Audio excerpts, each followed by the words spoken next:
Boa noite. Já estão na Procuradoria-Geral da República as respostas da Câmara dos Deputados aos questionamentos do ministro Flávio Dino, do Supremo Tribunal Federal, sobre emendas parlamentares. Antes de decidir se libera ou mantém a verba bloqueada, Flávio Dino quer um parecer da PGR. As respostas da Advocacia da Câmara chegaram ao STF, faltando 10 minutos para o fim do prazo estipulado por Flávio Dino. O ministro fez uma série de questionamentos sobre o uso das emendas parlamentares. Ele bloqueou mais de 4 bilhões de reais no início da semana, atendendo a um pedido do PSOL, que apontou possíveis irregularidades na destinação dos recursos. No texto, a Câmara afirma que as emendas de comissão não têm caráter impositivo, isto é, elas podem ser executadas ou não, a critério do Poder Executivo. Disse ainda que o Congresso Nacional se limita a encaminhar indicações para execução das emendas. A Câmara também argumenta que as novas regras para indicação do dinheiro são válidas somente a partir do ano que vem e diz que não havia, até 25 de novembro de 2024, data da promulgação da Lei Complementar número 210, previsão de que as indicações das emendas de comissão tivessem que ser votadas pelos colegiados. Na prática, a Câmara alega que respeita os princípios constitucionais na indicação dos repasses. Emendas parlamentares são verbas previstas no orçamento da União e que são repassadas pelo governo federal para gestores de estados e municípios, conforme indicação de deputados e senadores. Os parlamentares destinam os valores para obras nos locais que eles representam no Congresso Nacional. O problema, alegado por Flávio Dino, é que normalmente, quando o dinheiro é indicado, não se sabe se ele foi aplicado da forma correta.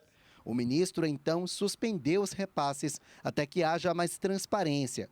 Segundo este economista, sem o repasse das verbas, são cidadãos que perdem, porque ficam sem investimentos na comunidade onde moram. Todos os municípios têm necessidades muito urgentes, né? Saúde, educação, saneamento. O problema é que se não for utilizado até dia 31, esse orçamento desse ano está perdido. Quer dizer, vai ter que usar ano que vem, que é um novo orçamento, né? A gente, de fato, perde, a população perde. Para evitar que esse desgaste atinja os planos do governo, o presidente Lula decidiu entrar na briga com um tom apaziguador.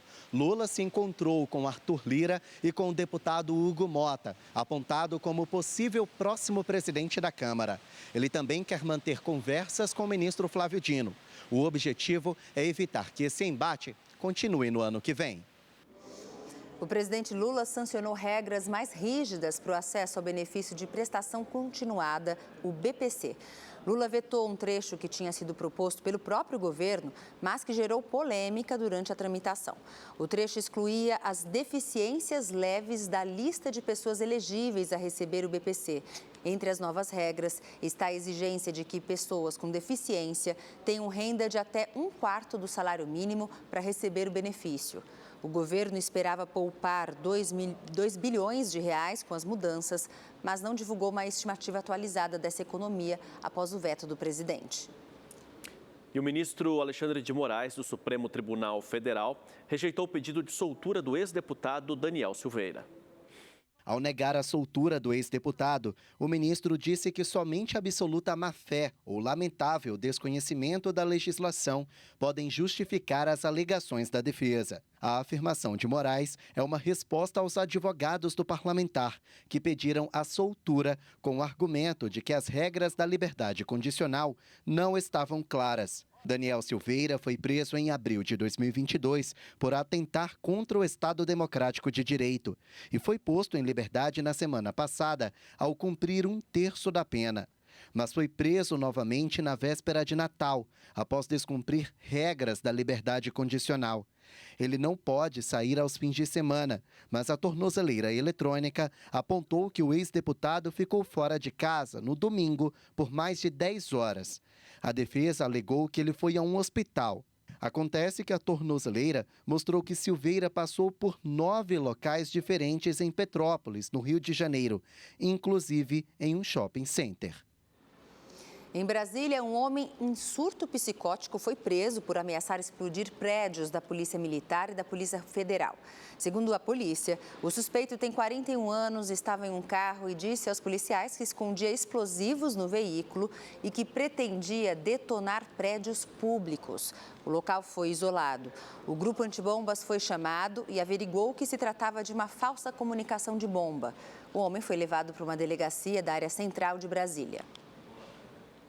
E a Justiça deu 48 horas para a Prefeitura de São Paulo explicar o reajuste da tarifa de ônibus a partir do dia 6 de janeiro. Segundo o anúncio feito na última quinta-feira, o valor vai passar de R$ 4,40 para R$ 5,00. A decisão atende parte de uma ação protocolada por parlamentares do PSOL. Eles afirmam que o aumento na tarifa foi feito de forma apressada e sem a convocação prévia de participação popular na discussão. No programa Pode Cá, Liberados, deste domingo, Jorge Cajuru e Leila Barros entrevistam o senador Fabiano Contarato, do PT do Espírito Santo. O senador falou sobre a importância da educação para a formação política dele, dos direitos da população LGBTQIA+, e também da atuação do ex-presidente Jair Bolsonaro em atos golpistas. Para mim, contra fatos não há argumentos. Nós temos que fazer uma retrospectiva de entender que o ex-presidente ficou, quando ele estava no mandato, 4 anos atacando as instituições. Ele atacou a Ordem dos Advogados do Brasil, ele atacou todos os meios de comunicação social, a imprensa, ele reduziu a participação da sociedade civil, criminalizava ONGs, ele participava e instigava comportamentos antidemocráticos e contra o Estado Democrático. Porque quando ele fala que tinha que fechar o Supremo Tribunal Federal, ele está tentando contra o Estado Democrático de Direito. Quando tinha que fechar o Congresso Nacional, ele está tentando contra. Então, o que foi o comportamento dele instigando todas as pessoas a atentarem contra a democracia, como aconteceu dia 8, foi um desdobramento do que ele veio instigando. Volto aqui no concurso de pessoas ou Código da Delinquência. Quem, de qualquer forma, concorre para o crime, responde pelo mesmo crime. Diante desse contexto, uma vez apurada a responsabilização, a prática dele, seja por ação, seja por omissão, seja por dolo, seja por culpa, ao final, assegurando contraditório e ampla defesa, coletando provas de natureza objetiva e subjetiva, aí compete ao Procurador-Geral da República oferecer denúncia. O programa Pode Cá, Liberados, com o senador Fabiano Contarato, vai ao ar nesse domingo às 10h30 da noite. Não perca. 3 pessoas morreram soterradas após um deslizamento de terra em Taubaté, no interior de São Paulo. O deslizamento de terra atingiu a casa no final da tarde de ontem. Chovia muito no momento do acidente. 3 pessoas morreram e uma ficou ferida. A operação de buscas mobilizou dezenas de agentes de segurança e voluntários. Eles trabalharam por mais de 6 horas para resgatar os corpos das vítimas debaixo dos escombros. As 3 pessoas que morreram já foram identificadas. Carla Cirio Leite, de 38 anos, o marido dela, Giovanni Edil Gabriel Matsuda, de 34 anos, e um amigo do casal, Maurício Tavares, de 41 anos. E em Belo Horizonte, 3 mulheres morreram soterradas depois que uma casa desabou na tarde deste sábado em uma área de risco. 5 moradores estavam no imóvel de 2 andares que desmoronou junto com um barranco na parte de trás do terreno. De acordo com testemunhas, 3 pessoas ficaram sob os escombros. Os bombeiros fizeram buscas nos destroços, mas as 3 idosas já estavam sem vida. Uma delas foi identificada como Meuri Helena, uma senhora de cerca de 80 anos que morava no 2º pavimento. A filha dela, Tânia Lúcia, de 60 anos, e a outra parente de 70 anos também não resistiram. Esse é o 3º desabamento de imóveis em comunidades carentes da cidade nesta semana. A capital mineira está em alerta para temporais e risco geológico. Em Sabará, na Grande BH, moradores saíram às pressas de 2 casas depois que um muro caiu. Não houve feridos. E a Marinha informou que aumentou para 9 o número de mortos após o desabamento da ponte Juscelino Kubitschek de Oliveira, que liga o Maranhão ao Tocantins. 8 pessoas continuam desaparecidas. As buscas pelas outras vítimas são realizadas com auxílio de mergulhadores e barcos. A Prefeitura de Estreito decretou situação de emergência no município por causa da queda da ponte. Segundo o prefeito, a cidade necessita de apoio técnico e financeiro dos governos federal e estadual, porque está com falta de recursos para atender várias demandas urgentes. Moradores do Morro dos Macacos, no Rio de Janeiro, viveram momentos de tensão hoje de manhã. 7 suspeitos foram presos em uma ação da Polícia Militar. Na entrada do túnel Noel Rosa, em Vila Isabel, na Zona Norte, um suspeito tentava escapar da polícia. Motoristas se arriscavam em meio aos tiros. Blindados da PM e um helicóptero deram apoio à ação. A operação do Batalhão de Operações Especiais, o BOP, era para prender traficantes do Comando Vermelho que estavam escondidos na mata, na parte alta do Morro dos Macacos. Segundo a polícia, eles tentavam fugir para outra comunidade e houve confronto. 7 suspeitos foram detidos. Os agentes também apreenderam armas, carregadores, munições, uma luneta de fuzil, além de anotações do tráfico. E um turista argentino morreu depois da batida entre 2 lanchas em Angra dos Reis, no litoral sul do Rio de Janeiro. Outras 3 pessoas ficaram feridas. O acidente aconteceu na tarde desta sexta-feira, na Praia do Dentista, na Ilha da Jipoia. O caso está sendo investigado pela Capitania dos Portos. E 6 pessoas ficaram feridas em um acidente na rodovia Fernão Dias, em São Paulo, na noite desta sexta-feira. De acordo com a polícia rodoviária, o motorista perdeu o controle da carreta ao tentar manobrar o veículo. Ele atravessou uma pista da rodovia Fernão Dias, bateu na barreira central de concreto, avançou sobre a outra pista e atingiu 3 carros. O grave acidente interditou os 2 sentidos da rodovia, causando um grande congestionamento no local. O caminhão só foi retirado da pista hoje de manhã e as faixas foram liberadas. 2 homens foram presos em flagrante no Rio de Janeiro, agredindo um idoso de 73 anos. O caso aconteceu no bairro da Barra da Tijuca, na zona oeste da cidade. De acordo com a polícia, os criminosos também roubaram 2 celulares da vítima. A dupla ainda tentou fugir, mas acabou descartando um dos aparelhos. Os ladrões foram levados para a delegacia e aí o outro celular foi recuperado.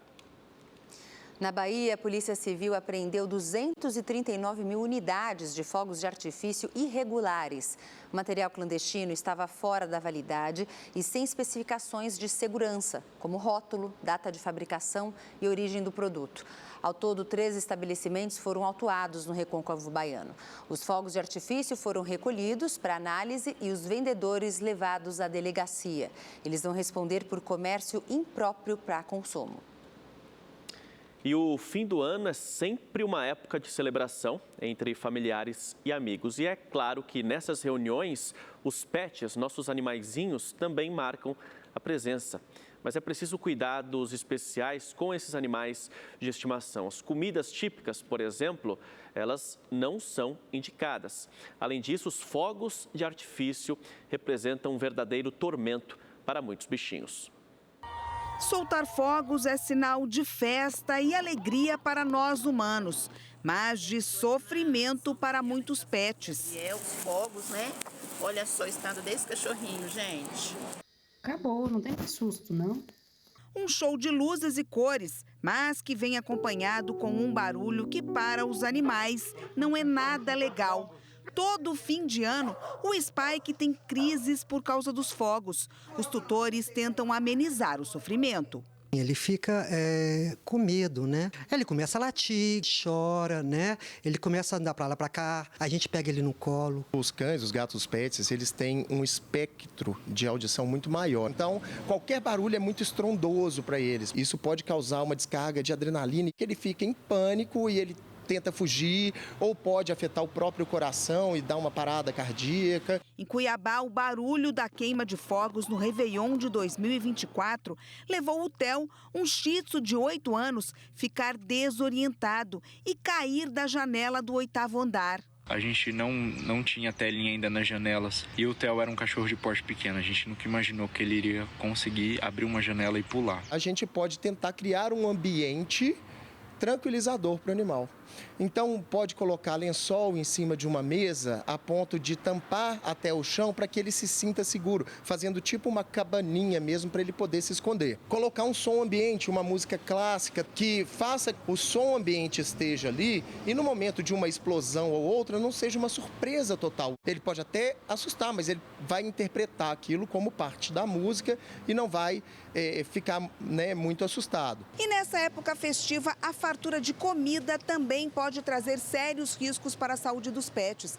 Pratos temperados, receitas típicas, com frutas cristalizadas e até uma uva passa podem ser altamente tóxicos para os animais. Cachorro é totalmente tóxico com uva, então não pode comer nada que tenha uva passa.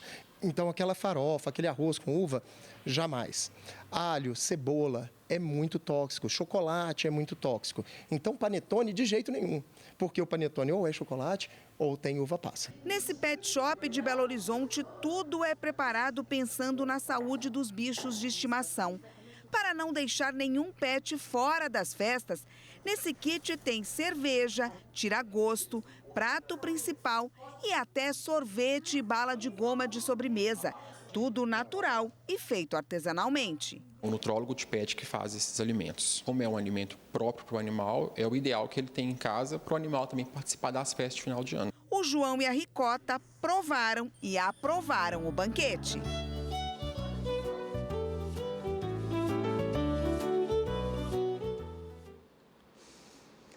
R$ 140 peixes-leão foram capturados em Fernando de Noronha, no estado de Pernambuco. A espécie é invasora e venenosa. A pesca foi feita pelo Centro de Mergulho Sea Paradise, em parceria com o Instituto Chico Mendes de Conservação da Biodiversidade, o ICMBio. O objetivo dessa ação é estudar o cardume e realizar o manejo da espécie, que é considerada um risco para outros peixes. Para se ter uma ideia, o predador consome até 20 peixes em apenas 30 minutos e se reproduz rapidamente, podendo colocar até 30 mil ovos de uma só vez. Agora, caso de polícia. 2 cavalos invadiram uma padaria em Criciúma, no sul de Santa Catarina. Essa ação foi filmada por uma cliente surpreendida com a situação. Os animais entraram por um corredor. Um dos cavalos tenta pegar alguns panetones antes de sair correndo. A ação não foi bem sucedida, já que o cavalo deixou os panetones e os pacotes caírem no chão. Funcionários e clientes, claro que acharam essa situação muito engraçada e ajudaram a retirar os animais do local para evitar que eles machucassem alguém. Bom gosto esses cavalos, hein? E a poucos dias do Ano Novo, devotos de Umbanda e do Candomblé fazem pedidos e oferecem presentes a Iemanjá, considerada a rainha do mar. A concentração no Mercadão de Madureira, na zona norte do Rio, teve atabaques, canto e dança. E além das homenagens, muitos pedidos foram feitos para o Ano Novo. Iemanjá, Senhora das Cabeças, a mãe que toma conta das famílias. E hoje, mais uma vez, pedindo a Iemanjá que olhe por nós, que nos dê fartura. Da Zona Norte, os devotos seguiram em cortejo por 30 quilômetros até a praia de Copacabana, na zona sul do Rio. Aqui acontece a festa, que é uma maneira de entrar no novo ano com boas energias. São 22 anos de tradição. A homenagem a Iemanjá sempre acontece em 28 ou 29 de dezembro. Antes, a festa era realizada na noite de Réveillon, mas a data foi alterada para reduzir a aglomeração. E nas areias da praia, os devotos louvam a rainha do mar. Iemanjá é um orixá com a força das águas, né? Uma mãe das águas. É uma força que vem com o sagrado feminino, né? Da força da fé, da esperança, do amor, da gratidão e da união. Os religiosos também aproveitam a festa de Iemanjá para agradecer as conquistas durante o ano. Eu vim para agradecer, porque é só a fé que pôde mover montanhas para a cura da minha tia, né? Que ela se acidentou, ela caiu, ela quebrou as 2 mãos. E eu pedi a minha mãe Iemanjá e ela está curada. Nas areias, eles preparam os presentes. flores, perfumes, bebidas e os barquinhos com os pedidos. No final da tarde, todas as oferendas são levadas para o mar. Uma celebração de fé e emoção. A mãe Iemanjá, ela é das águas, é mãe de todos, ela abraça todo mundo. É da vida, da água que vem a vida. Nós vivemos através da água. A gente tem esse movimento, essa energia vindo de Iemanjá, vindo das águas, vindo do rio, vindo do mar, tudo isso faz parte da nossa vida.